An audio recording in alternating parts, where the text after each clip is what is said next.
Hello दोस्तों, क्या आप भी गलती करते हैं? क्या आपको भी ऐसे एक्सप्रेशंस को बोलने में, लिखने में, समझने में कन्फ्यूजन होता है? अगर कन्फ्यूजन होता है तो उस कन्फ्यूजन को मैं आपके सामने दूर कर रहा हूं। आप देखिए, ऐसे वर्ड्स, ऐसे कन्फ्यूजन हमारे सामने होते हैं।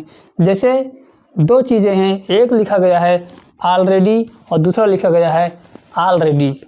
दोनों में अंतर क्या है और दोनों में फ़र्क क्या है? दोनों को किस प्रकार से यूज किया जाता है? पहला है ऑलरेडी, मतलब होता है, ऑलरेडी मीन्स होता है पहले से ही या पहले ही, और ऑलरेडी मतलब होता है पूरी तरह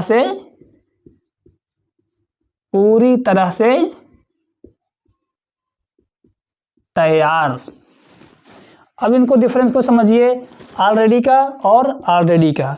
जिससे मतलब वो हुआ, जैसे लिखा गया द डिनर इज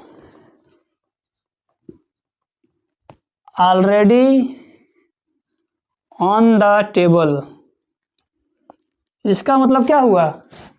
डिनर जो है already on the table, dinner जो है वो पहले से ही टेबल पर आ गया है, टेबल पर लग चुका है। डिनर तैयार है लेकिन पहले से ही आ गया है और उसमें देरी नहीं है। और दूसरा है the dinner is already on the table. इसका मतलब क्या है? डिनर जो है पूरी तरह से टेबल पर तैयार रखा हुआ है, बस खाने भर की देरी है। और इसका मतलब क्या हुआ?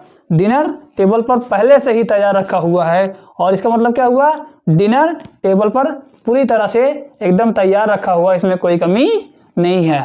इसका मतलब क्या हुआ? फिर समझिए, डिनर पहले से ही टेबल पर आ गया है और इसमें डिनर पूरी तरह से एकदम तैयार है, उसमें कोई कमी नहीं है। ये दोनों में अंतर है, ऑलरेडी और ऑलरेडी में। Thank you. ऐसे ही और वीडियोज़ के लिए हमारे पेज को फॉलो करें और यूट्यूब को सब्सक्राइब करें।